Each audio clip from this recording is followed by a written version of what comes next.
Welcome to my channel Easy Way of Learning English. In this video lecture, we'll learn present indefinite tense, rules, structures, concept, and after that we'll learn how to translate. First of all, हम ये जानेंगे कि present indefinite tense के rules को कहाँ कहाँ follow करते हैं. तो first है general truths, यानी कि एक साधारण सच्चाई बताने के लिए. दूसरा repeated actions, जो काम बार बार दोहराए जा रहे हों उनको बताने के लिए. और तीसरा है टू एक्सप्रेस हैबिट्स और डेली रूटीन्स, अपनी आदतों को और डेली रूटीन्स को बताने के लिए. और चौथा है to express likes and dislikes, यानी अपनी पसंद और नापसंद को बताने के लिए हम प्रेजेंट इंडेफिनिट टेंस के रूल्स को फॉलो करते हैं. पहले हम सीखेंगे कि प्रेजेंट इंडेफिनिट टेंस के अफर्मेटिव सेंटेंस को हम कैसे बनाते हैं. तो अफर्मेटिव सेंटेंस का स्ट्रक्चर होता है सबसे पहले सब्जेक्ट, फिर वर्ब की फर्स्ट फॉर्म, और वर्ब की फर्स्ट फॉर्म में एस ऐड करते हैं जब सेंटेंस में सब्जेक्ट सिमिलर होता है, और उसके बाद ऑब्जेक्ट लिखते हैं. बाकी जितने भी एक्स्ट्रा वर्ड्स हैं वो ऑब्जेक्ट के बाद लिखे जाते हैं. तो हमारा फर्स्ट सेंटेंस है रानी एक अच्छी लड़की है. इसका ट्रांसलेशन है रानी इज़ अ गुड गर्ल. इसमें रानी एक अच्छी लड़की है, कोई एक्शन नहीं है, कोई क्रिया नहीं है, कोई वर्ब नहीं है, इसलिए इसमें प्रेजेंट इंडेफिनिट टेंस के रूल्स को फॉलो नहीं किया गया है. वह रोज़ जल्दी उठती है. She wakes up early every day.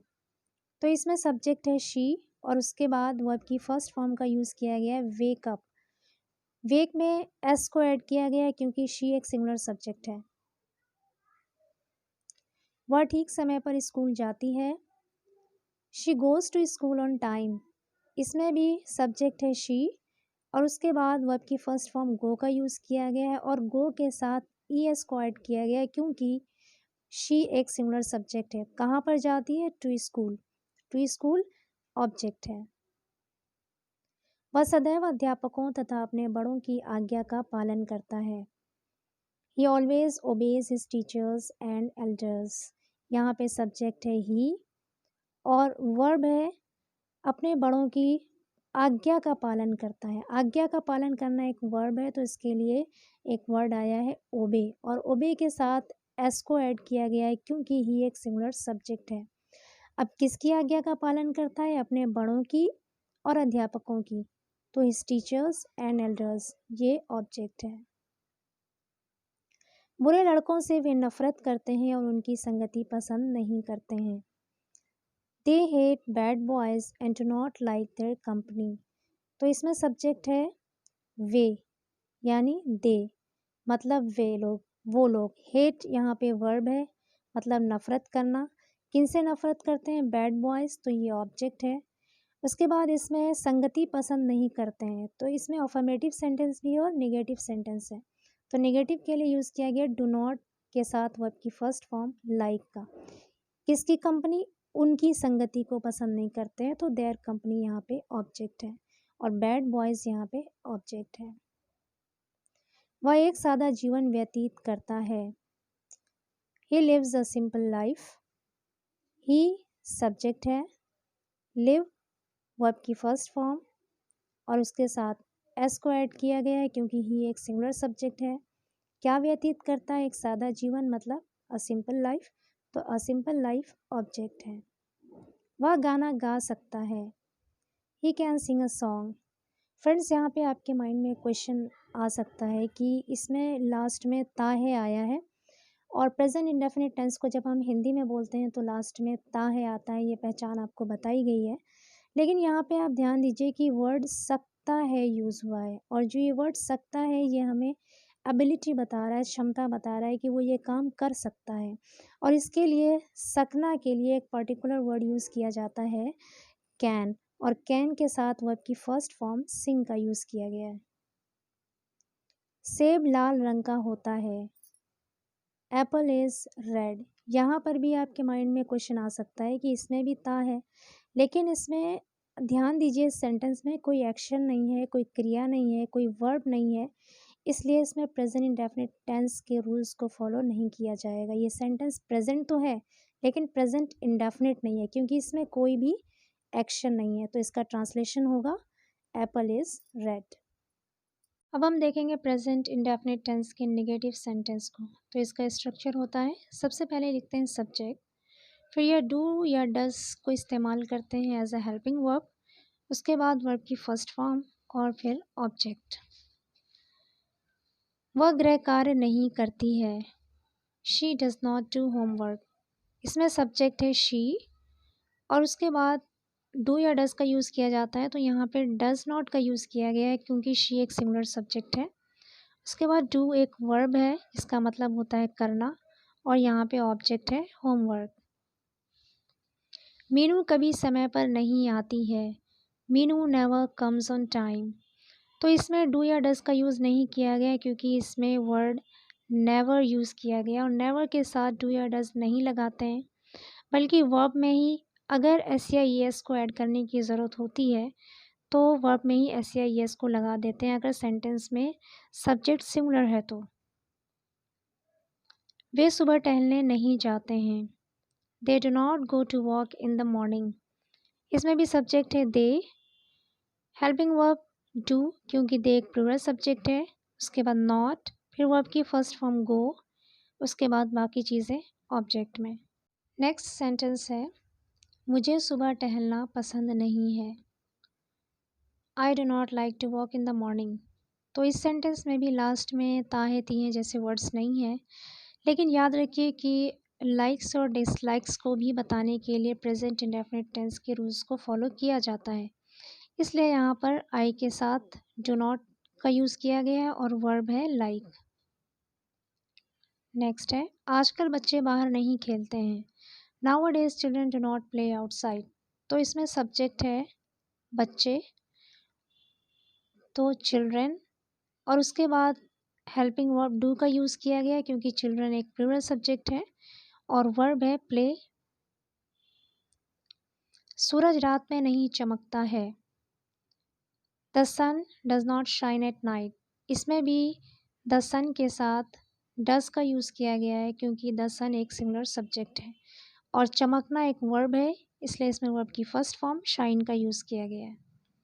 वह दौड़ नहीं सकता, इसका ट्रांसलेशन होगा ही कैन नॉट रन। तो इसमें भी कैन के साथ वर्ब की फर्स्ट फॉर्म रन का यूज़ किया गया, इसमें डू या डज नहीं लगाया गया क्योंकि इसमें एबिलिटी बताई जा रही है, क्षमता बताई जा रही है कि वो ये काम नहीं कर सकता है।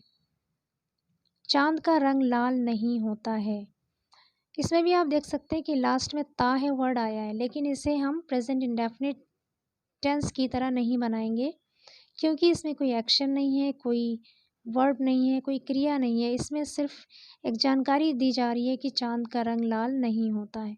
तो इसे हम ट्रांसलेट करेंगे। अब हम देखेंगे प्रेजेंट इंडेफिनिट टेंस के इंटरोगेटिव सेंटेंस को किस तरह से फॉर्म करते हैं।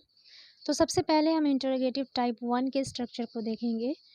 इसका स्ट्रक्चर होता है सबसे पहले डू या डज, उसके बाद सब्जेक्ट, फिर अगर सेंटेंस में नॉट है तो सब्जेक्ट के फ़ौरन बाद नॉट लिखते हैं, फिर वर्ब की फर्स्ट फॉर्म और फिर ऑब्जेक्ट। पहला सेंटेंस है क्या वो बाज़ार जाता है, क्या वो रोज़ बाज़ार जाता है। इस सेंटेंस को समझने की ज़रूरत है, इसमें बच्चे ज़्यादातर कंफ्यूज हो जाते हैं और क्या वर्ड देखकर वो इसके लिए व्हाट का यूज़ करते हैं। लेकिन ये जो सवाल पूछा जा रहा है इसका जवाब हाँ या ना में दिया जाता है और जब हम हिंदी में इस तरह के सवाल पूछते हैं तो हम क्या वर्ड नहीं बोलते हैं कभी कभी, बल्कि हमारा जो फेस एक्सप्रेशन है और हमारी जो बॉडी लैंग्वेज है वो बताती है कि हम सवाल पूछ रहे हैं। जैसे वो बाज़ार जाता है क्या, या फिर वो बाज़ार जाता है, सुनने वाला ये समझ जाता है कि पूछने वाला सवाल पूछ रहा है। तो इसका ट्रांसलेशन होगा does he go to market daily. तो क्या वो बाज़ार जाता है, ये एक सवाल पूछा जा रहा है इसलिए इसको डज से शुरू किया गया है। और डज क्यों लगाया गया है, क्योंकि इसका सब्जेक्ट ही एक सिंगुलर सब्जेक्ट है। उसके बाद वर्ब की फर्स्ट फॉर्म गो का यूज़ किया गया है और फिर ऑब्जेक्ट है टू मार्केट। सेंटेंस है क्या तुम उसे नहीं जानते हो। तो इसमें भी ये पूछा जा रहा है कि तुम उसे नहीं जानते हो क्या। तो इसका ट्रांसलेशन होगा do you not know him. तो इसमें डू से शुरू किया गया है क्योंकि सवाल पूछा जा रहा है। उसके बाद सब्जेक्ट यू है, उसके बाद सब्जेक्ट के फ़ौरन बाद नॉट लिखा गया है, फिर वर्ब का यूज़ किया गया और उसके बाद ऑब्जेक्ट है हिम। नेक्स्ट है क्या वो गृहस्थी का सारा काम कर सकती है। इसका ट्रांसलेशन होगा can she do all the domestic works. इसे कैन से शुरू किया गया है क्योंकि इसमें हेल्पिंग वर्ब कैन का यूज़ किया गया है। सकती है के लिए क्षमता बताई जा रही है, एबिलिटी बताई जा रही है। नेक्स्ट है इंटरोगेटिव टाइप 2। इंटरोगेटिव टाइप 2 में हम जब सवाल पूछते हैं तो उसमें कोई ना कोई क्वेश्चन वर्ड आता है, इसलिए उसमें सबसे पहले हम लिखते हैं क्वेश्चन वर्ड, फिर उसके बाद हेल्पिंग वर्ब डू या डज, फिर सब्जेक्ट लिखते हैं, फिर अगर सेंटेंस में नॉट है तो नॉट, फिर वर्ब की फर्स्ट फॉर्म और फिर ऑब्जेक्ट। उसका भाई तुम्हें गाली क्यों देता है, तो इसमें क्वेश्चन वर्ड है क्यों, इसलिए हम इसे सबसे पहले लिखेंगे वाई। उसके बाद हेल्पिंग वर्ब डज का यूज़ किया गया है क्योंकि हिज ब्रदर एक सिंगुलर सब्जेक्ट है। फिर वर्ब है अब्यूज़, अब्यूज़ मीन्स गाली देना, और किसे देता है, तुम्हें, तो यू ऑब्जेक्ट है। उन्हें कितनी किताबें चाहिए, मतलब वो कितनी किताबें चाहता है, तो इसे भी हम प्रेजेंट इंडेफिनिट टेंस में ही बनाएंगे। How many books do they want, यहाँ पे सब्जेक्ट है उन्हें, जिसे इंग्लिश में कहते हैं दे, इसलिए यहाँ पे हेल्पिंग वर्ब डू का यूज़ किया गया है। और कितनी के साथ जो नाउन होता है वो उसके साथ ही लिखा जाता है। जो क्वेश्चन वर्ड कितना, कितनी के साथ जो भी नाउन होता है उसे क्वेश्चन वर्ड के साथ ही लिखते हैं, इसलिए हाउ मैनी के साथ फॉरन बुक्स का यूज़ किया गया। How many books do they want, उसे कितनी किताबें चाहिए। नेक्स्ट है बच्चे कहाँ खेलते हैं, वेयर डू चिल्ड्रन प्ले, तो यहाँ पे कहाँ क्वेश्चन वर्ड है, इसलिए सबसे पहले लिखा गया है वेयर, फिर हेल्पिंग वर्ब डू का यूज़ किया गया है क्योंकि चिल्ड्रन एक प्लूरल सब्जेक्ट है, और उसके बाद वर्ब है प्ले। उसे कौन सी कलम चाहिए, इसका मतलब भी यही है कि वो कौन सी कलम चाहता है या चाहती है। विच पेन डज ही वॉन्ट, तो कौन सी के साथ जो नाउन है वो उसके साथ ही लिखा जाएगा, इसलिए विच पेन एक साथ लिखा गया। उसके बाद हेल्पिंग वर्ब डज का यूज़ किया गया क्योंकि यहाँ पे सब्जेक्ट ही एक सिंगुलर सब्जेक्ट है, और वर्ब है वांट, मतलब चाहिए या चाहता है। क्या तुम चाय पीते हो, अब यहाँ पे भी ये इंटरोगेटिव टाइप 1 है क्योंकि इसमें भी हम पूछ रहे हैं कि तुम चाय पीते हो क्या, तो इसे हम कैसे बनाएंगे। Now it's time to learn how to identify present indefinite tense in English. Our first sentence is he always hates bad boys, तो यहाँ पे वर्ब की फर्स्ट फॉर्म आई है और उसके साथ ईएस का यूज़ किया गया है क्योंकि सब्जेक्ट ही एक सिंगुलर सब्जेक्ट है। नेक्स्ट है every student of college knows him, यहाँ पे भी एवरी स्टूडेंट के साथ एवरी स्टूडेंट एक सिंगुलर सब्जेक्ट है, उसके साथ नो के साथ एस का यूज़ किया गया है। नो वर्ब की फर्स्ट फॉर्म है, उसके साथ एस लगाया गया है क्योंकि एवरी स्टूडेंट सिंगुलर सब्जेक्ट है।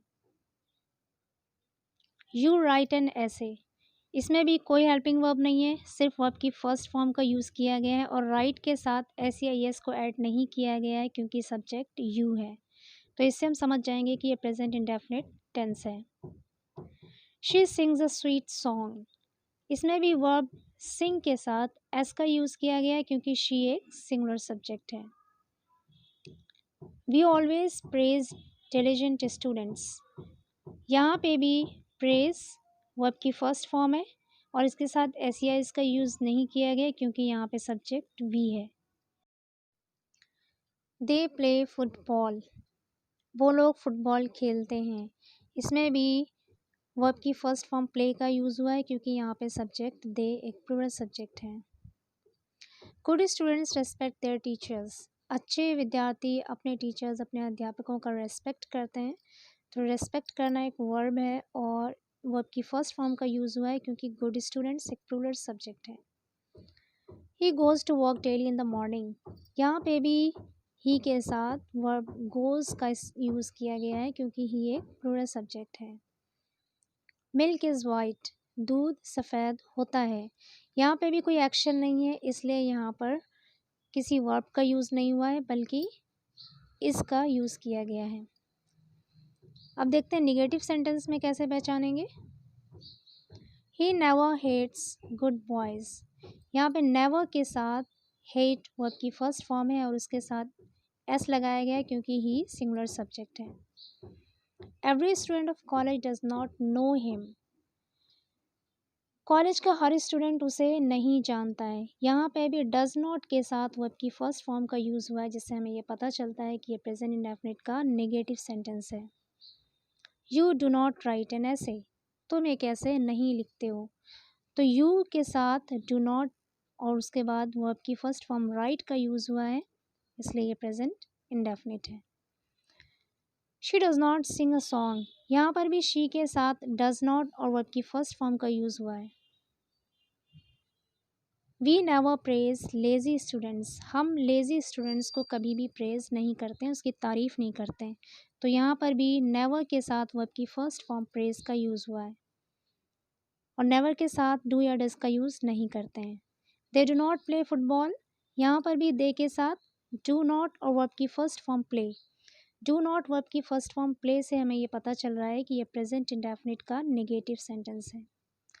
Good students do not disrespect, good students do not disrespect there teachers, अच्छे विद्यार्थी अपने अध्यापकों का अपमान नहीं करते हैं।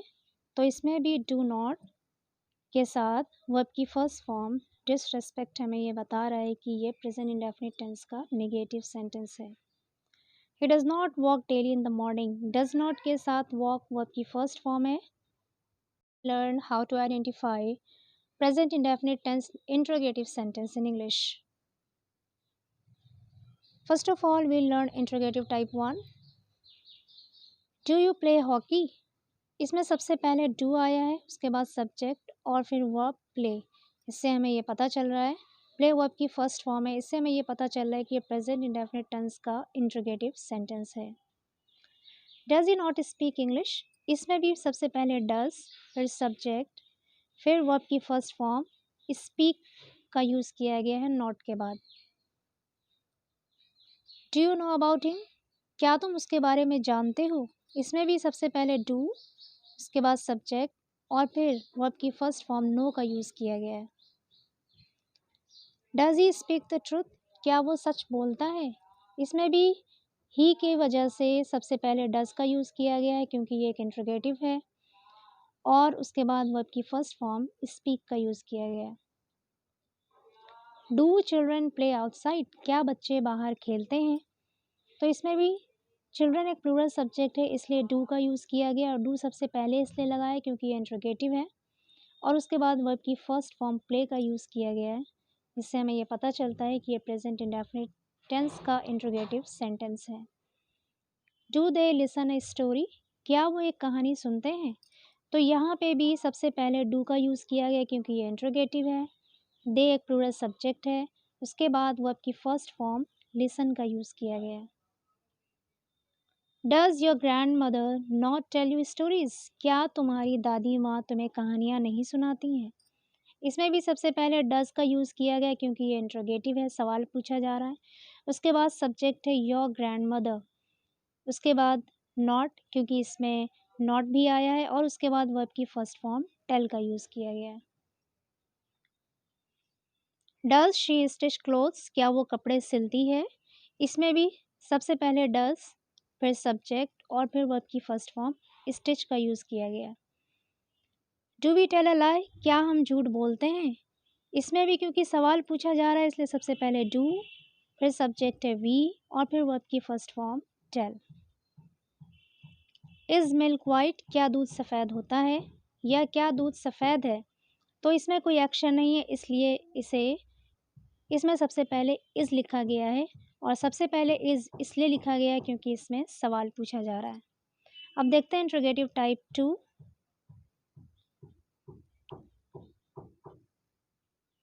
Why do you play hockey, इसमें सबसे पहले वाई क्योंकि ये क्वेश्चन वर्ड है इसलिए क्वेश्चन वर्ड को सबसे पहले रखा गया, फिर हेल्पिंग वर्ब डू का यूज़ किया गया, फिर सब्जेक्ट और फिर वर्ब की फर्स्ट फॉर्म।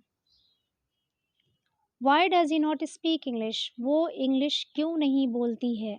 तो इसमें भी वाई एक क्वेश्चन वर्ड है इसलिए सबसे पहले लिखा गया, उसके बाद डज़ लगाया गया हेल्पिंग वर्ब क्योंकि ही एक सिंगुलर सब्जेक्ट है, फिर सेंटेंस में सब्जेक्ट के फ़ौरन बाद नॉट लिखा गया और उसके बाद वर्ब की फर्स्ट फॉर्म।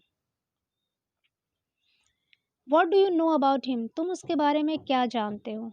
तो इसमें भी आप देख सकते हैं कि व्हाट एक क्वेश्चन वर्ड है, इसलिए इसे सबसे पहले रखा गया। फिर हेल्पिंग वर्ब डू का यूज़ किया गया क्योंकि इसमें सब्जेक्ट यू है, और फिर वर्ब की first form know. Why does he not speak the truth? वो सच क्यों नहीं बोलता है? इसमें भी क्यों, व्हाई एक क्वेश्चन वर्ड है, इसलिए इसे सबसे पहले रखा गया। उसके बाद है डज़, क्योंकि यहाँ पे सब्जेक्ट ही है, और ही के फ़ौरन बाद नॉट रखा गया। उसके बाद वर्ब की फर्स्ट फॉर्म है speak. When do children play outside? बच्चे बाहर कब खेलते हैं? तो इसमें भी क्वेश्चन वर्ड है व्हेन, इसलिए व्हेन सबसे पहले लिखा गया, और उसके बाद हेल्पिंग वर्ब डू का यूज़ किया गया क्योंकि इसमें सब्जेक्ट है चिल्ड्रन, जो कि एक प्लूरल सब्जेक्ट है, और फिर है वर्ब की first form play. Why do they listen a story? वो लोग कहानियाँ क्यों सुनते हैं, या वो लोग एक कहानी क्यों सुनते हैं? तो इसमें भी क्यों यानी व्हाई एक क्वेश्चन वर्ड है, इसलिए इसे सबसे पहले लिखा गया। When does your grandmother tell you stories? तुम्हारी दादी माँ तुम्हें कहानियाँ कब सुनाती हैं? तो कब एक क्वेश्चन वर्ड है जिसकी इंग्लिश होती है व्हेन, इसलिए इसे सबसे पहले लिखा गया। उसके बाद हेल्पिंग वर्ब डज़ लगाया गया है क्योंकि योर ग्रैंडमदर एक सिंगुलर सब्जेक्ट है। उसके बाद है वर्ब की first form tell. What does she do? वो क्या करती है? वो क्या करती है, यहाँ पे ये पूछा जा रहा है कि मतलब वो क्या करती है, कौन-सा काम करती है। तो यहाँ पर क्या के लिए क्या एक क्वेश्चन वर्ड है, और इसके लिए वर्ड यूज़ किया गया है व्हाट, इसलिए इसे सबसे पहले लिखा गया। उसके बाद है हेल्पिंग वर्ब डज़, क्योंकि यहाँ पर शी एक सिंगुलर सब्जेक्ट है, और उसके बाद वर्ब यूज़ किया गया है do. How do you tell a lie? तुम झूठ कैसे बोलते हो? तो कैसे, क्योंकि ये क्वेश्चन वर्ड है, इसलिए इसकी इंग्लिश सबसे पहले लिखी गई है हाउ। उसके बाद हेल्पिंग वर्ब डू का यूज़ किया गया है क्योंकि यहाँ पे यू एक सब्जेक्ट है, यू के साथ डू यूज़ किया जाता है, और उसके बाद वर्ब की फर्स्ट फॉर्म टेल का यूज़ किया गया है।